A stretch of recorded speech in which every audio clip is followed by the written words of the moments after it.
الفاتحة.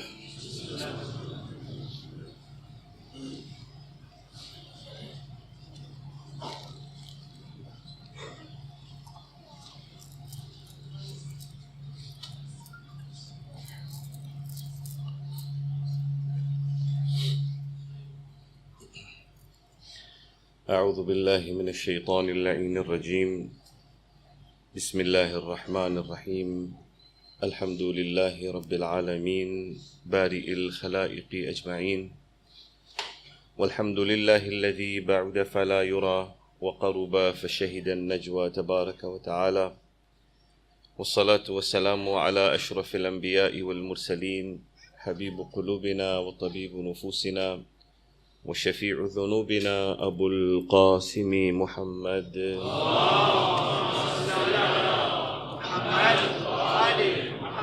وعلى أهل بيته الطيبين الطاهرين المعصومين الذين أذهب الله عنهم الرجس وطهرهم تطهيرا.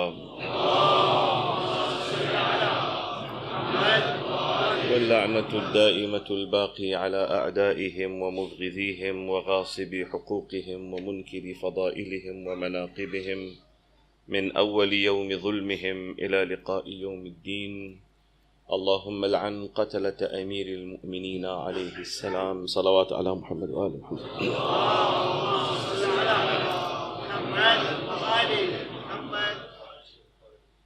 Over the last few days, I have been speaking about the importance of moving the goalpost.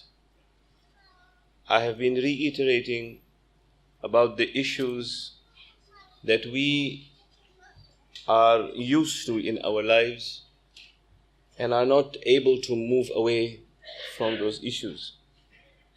I gave an example of the recitation of Quran, and I said that our engagement with this book is superficial, and that although the book itself speaks highly about itself, where Allah subhanahu wa ta'ala says, La ratbin wa la yabisin illa fi kitabim mubin. There is no dry, there is no wet, there is nothing that is missing in this book. Allah subhanahu wa ta'ala has placed this book in your hands through the Holy Prophet of Islam, Hazrat Muhammad Mustafa sallallahu alayhi wa alihi wa sallam.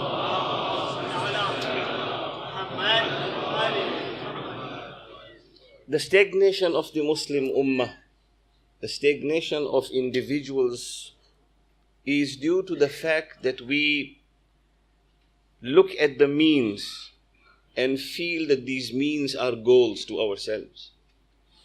When a prescriptive ritual is given to you and I, we look at that ritual, we engage with that ritual in a manner that it does not allow any growth whatsoever to us. We feel that this is the end in itself and it is not the means. For instance, when Allah subhanahu wa ta'ala in Quran says, Inna salata tanha anil fahsha'i wal munkar. The role of salat in my life, the function of salat in my life is that it prevents me from committing that which is evil. It stops me from going into places or doing things which are prohibited, which are displeasing to Allah subhanahu wa ta'ala. But if I am a musalli, I am someone who prays, I am someone who engages in salat all the time, I am there in the first line of my salat, I am there seen as praying my salat in a particular way, yet it does not have any effect whatsoever in me, it means that the salat has only become a ritual for me. It does not do anything whatsoever to me. So if I needed to do something evil, at the same time I pray, I will have absolutely no problem with it whatsoever. When I read the book of Allah subhanahu wa ta'ala, Allah says in Surah Al-Jumu'ah, for example, many other places, but in Surah Al-Jumu'ah in this case, Allah subhanahu wa ta'ala says, وَالَّذِي بَعَثَ فِي الْأُمِّيِّينَ رَسُولًا مِّنْهُمْ. It is He, Allah subhanahu wa ta'ala, who sent a Rasul, who sent a messenger to the people of Makkah. A messenger from amongst them. What was his role? What was his primary task? Listen to this most important aspect. The primary task of the Holy Prophet of Islam was يَتْلُو عَلَيْهِمْ آيَاتِهِ وَيُزَكِّيهِمْ وَيُعَلِّمُهُمُ الْكِتَابَ وَالْحِكْمَةِ. I know you know this by heart. وَيُعَلِّمُهُمُ الْكِتَابَ وَالْحِكْمَةِ, because we recite this in Surah Al-Jum'ah and people remember it. But let us ponder over this particular verse. This is what Allah subhanahu wa ta'ala says. هُوَ الَّذِي بَعَثَ فِي الْأُمِّيِّينَ رَسُولًا مِّنْهُمْ. It is He who sent amongst the people of Mecca a messenger from amongst themselves. His task, primary task, fundamental responsibility of the Holy Prophet of Islam was يَتْلُو عَلَيْهِمْ آيَاتِهِ, to recite the verses of Quran, to familiarize them with the ayat of Allah subhanahu wa ta'ala. يَتْلُو عَلَيْهِمْ آيَاتِهِ وَيُزَكِّيهِمْ, and through that to purify them, to do tazkiyah of their souls. وَيُعَلِّمُهُمُ الْكِتَابِ, and to teach them this book that Allah subhanahu wa ta'ala has sent. And then in Surah 7 verse 157, Allah subhanahu wa ta'ala says regarding the Holy Prophet of Islam, in the time that I have been allocated, I know I have to do the Masa'ib as well, but bear with me and then inshallah we shall continue with this subject. In Surah 7 verse 157, Allah subhanahu wa ta'ala speaks about the responsibility of the Holy Prophet of Islam and explaining to us why this book was sent. Allah says, الَّذِي يَجِدُونَهُ مَكْتُوبًا عِنْدَهُمْ فِي التَّوْرَاةِ وَالْإِنْجِيلِ. And you do get a chance tonight, as you reflect on the Quran, please do reflect on this particular verse of the Quran, Surah 7 verse 157. الذي يجدونه مكتوبا عندهم في التوراة والإنجيل. The mention of this prophet is there written in the books of Torah and Injil. The people of the books know that the name or the mention of the Holy Prophet has been there in Torah and Injil. So Allah subhanahu wa ta'ala explains this particular verse to us and tells us why He sent this Quran Majid to us. And why He sent the Holy Prophet of Islam, Hazrat Muhammad Mustafa sallallahu alayhi wa alihi wa sallam.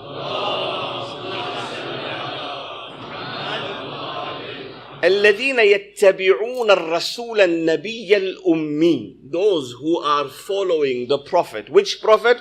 Ar-Rasul, the messenger. An-Nabi, the Prophet. Al-Ummi, one who is from the people of Mecca. الَّذِي يَجِدُونَهُ مَكْتُوبًا عِنْدَهُمْ فِي التَّوْرَاةِ وَالْإِنْجِيلِ. A mention of whom has been mentioned in Torah as well as in Injil. What does this prophet do? What is his responsibility? Allah says, يَأْمُرُهُمْ بِالْمَعْرُوفِ وَيَنْهَاهُمْ عَنِ الْمُنْكَرِ. His responsibility is to institutionalize goodness. To us, Amr bil Ma'ruf, when we look at it superficially, Amr bil Ma'ruf is to tell someone your wudu is not correct. The lowest possible level of understanding of Amr bil Ma'ruf is to say to someone, listen, your wudu is not correct. Listen, I don't like you to go to this place. But Amr bil Ma'ruf has been put in furu'adeen for a reason. It has been put in furu'adeen for a particular purpose. It is as wajib as salat. Awwal, namaz. Then roza. Then hajj. Then zakat. Then khums. Then jihad. Then Amr bil Ma'ruf. It is as wajib as salat and sawm. So, الَّذِي يَجِدُونَهُ مَكْتُوبًا عِنْدَهُمْ فِي التَّوْرَاةِ وَالْإِنْجِيلِ. His job is يَأْمُرُهُمْ بِالْمَعْرُوفِ. His job is to institutionalize goodness.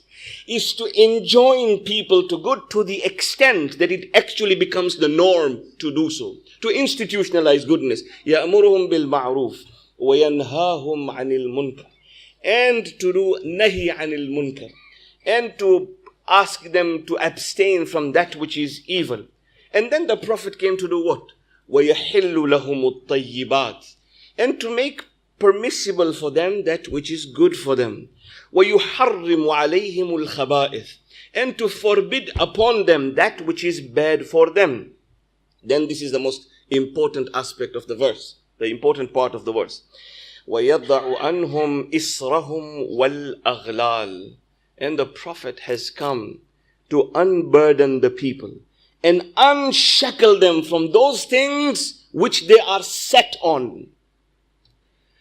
those ideas that they have, which they are set on, things that they do not want to move from, the Holy Prophet of Islam's responsibility is وَيَضَعُ عَنْهُمْ إِصْرَهُمْ وَالْأَغْلَالِ, is to unburden them from that which they have, is to unshackle them from what is within them, and to follow that particular nur. وَالْأَغْلَالِ الَّتِي كَانَتْ عَلَيْهِمْ فَالَّذِينَ آمَنُوا بِهِ, and those who believe in the Holy Prophet of Islam.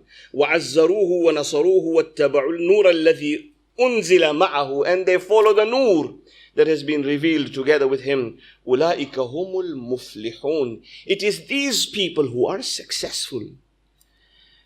Coming to this verse again, that bit of Amr bil Ma'ruf and Nahy Anil Munkar, and this particular aspect of this verse, where Allah subhanahu wa ta'ala says that the primary responsibility of the Holy Prophet of Islam was to unburden and unshackle these people, to free them, to liberate them from those things that they were doing. We have Ibrahim alayhi salam. He does exactly the same thing. He smashes all the idols. And then he wants them to he gives them a shock treatment. A shock treatment sometimes brings this state of thinking within an individual.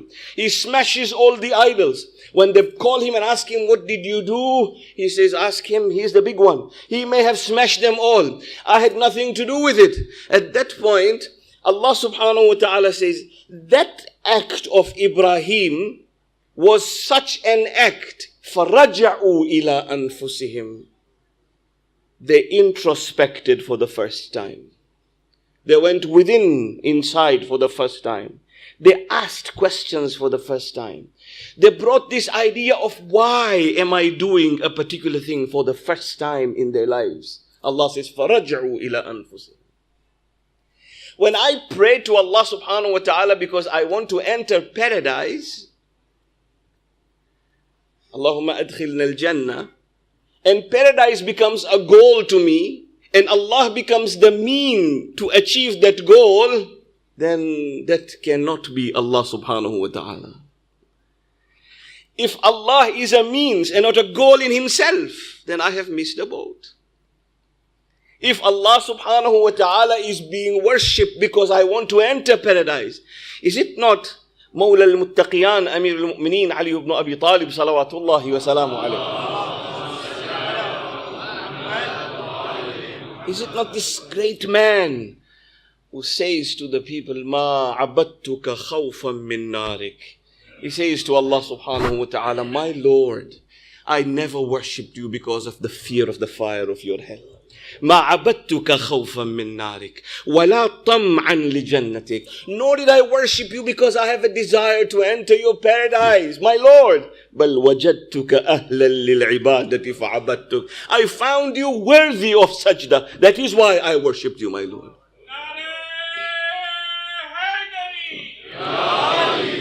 It is this Ali whose Shab Zarbat we are commemorating today. It is for us to bring this state of awakening within ourselves. To move away from certain things that we are doing. For a moment only. I'm not saying move away from it. But at least move away to reflect what I am doing. And then if it is the right thing to do, carry on. If it is not and we need to move goalposts, then we need to move goalposts.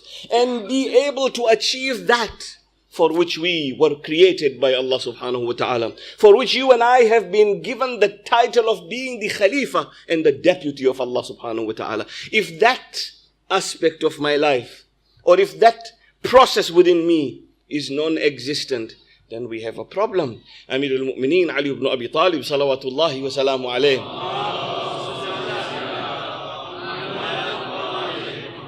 insists upon us to ponder over the Quran. He insists upon us to be a community that asks questions. This same Ali wants us to ask questions. He goes on the pulpit of the mosque of Kufa and he says, Saluni qabla an tafqiduni. Ask me before I disappear from amongst you. Ask me. What does that mean? Ali wants you and I to ask him questions. He wants to create a community of people who through inquisitive mind of theirs are able to achieve the truth that Allah subhanahu wa ta'ala has for them. So he says, Saluni qabla an tafqiduni. Ask me before I disappear from amongst you. فَإِنِّي أَعْلَمُ بِطُرُقِ السَّمَاءِ مِنْ طُرُقِ الْأَرْضِ. I know the ways of the heavens better than the ways of the earth. You know, a poet in Urdu says, Safar tawil hai, rahe najat choti hai. The journey is long. The means for us to carry provisions is small. Safar tawil hai, rahe najat choti hai.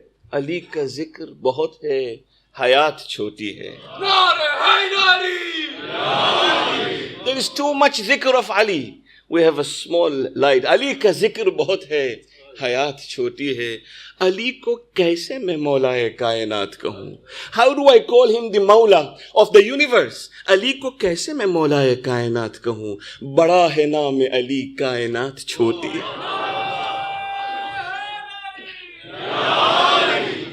And the Holy Prophet of Islam, Hazrat Muhammad Mustafa sallallahu alayhi wa alihi wa sallam, was delivering a sermon of welcoming the holy month of Ramadan on the last Friday of Sha'ban. He spoke about the merits of the holy month of Ramadan, which you may have heard many a times. Just so that I can connect myself into Masa'ib, and for the barakah of this khutbah, I wish to take you to this particular khutbah. In this khutbah, the Holy Prophet of Islam is saying, قَدْ أَقْبَلَ إِلَيْكُمْ شَهْرُ اللَّهِ بِالْبَرَكَةِ وَالرَّحْمَةِ وَالْمَغْفِرَةِ. The month of barakah, the month of maghfirah, the month of rahmah has approached you. He then carried on and spoke about the merits of this particular month. And then he says, in this month, فَاسْأَلُوا اللَّهَ رَبَّكُمْ بِنِيَّاتٍ صَادِقَةٍ. In this month, ask Allah subhanahu wa ta'ala with the purest of the hearts. وَقُلُوبِ الطَّاهِرَةِ. And the purest of the qulub of yours. That He should أَيْ يُوَفِّقَكُمْ لِصِيَامِهِ. That He gives you the opportunity to fast. وَالتِّلَاوَةِ كِتَابِهِ. And to read this book of Allah subhanahu wa ta'ala. Towards the end, as this khutbah went on, Amir al-Mu'mineen stood up when he finished this khutbah. Imam Ali stood up and says, فَقُمْتُ فَقُلْتُ يَا رَسُولَ اللَّهِ مَا أَفْضَلُ الْأَعْمَالِ فِي هَذَا الشَّهْرِ. He said, I stood up and said, Ya Rasulullah, what is the best of the a'mal in this holy month? فَقَالَ يَا أَبَا الْحَسَنِ. The best of the a'mal, O Abu al-Hasan, in this particular month is to be God conscious, to abstain from that which displeases Allah subhanahu wa ta'ala. Then after saying this, Imam says, ثُمَّ بَكَى. Then Rasulullah started to weep and cry. He said, Ya Rasulullah, ma yubkik. Why do you weep? This is the last Friday of the holy month of Sha'ban. Why do you weep? He says, Oh Ali, I weep because in this month, which is a blessed month, I see your beard being colored with your own blood. In this month, Ya Ali, I see your beard being colored with your own blood. Ya Ali ibn Abi Talib says, Ya Rasulullah, will I be on Iman? Yes, Ali, you will be on Iman. He says, then Ya Rasulullah, let death come upon me. There is no worry for Ali ibn Abi Talib. For Ali finds himself at ease with death. Then a child finds itself at ease with the breast of its own mother.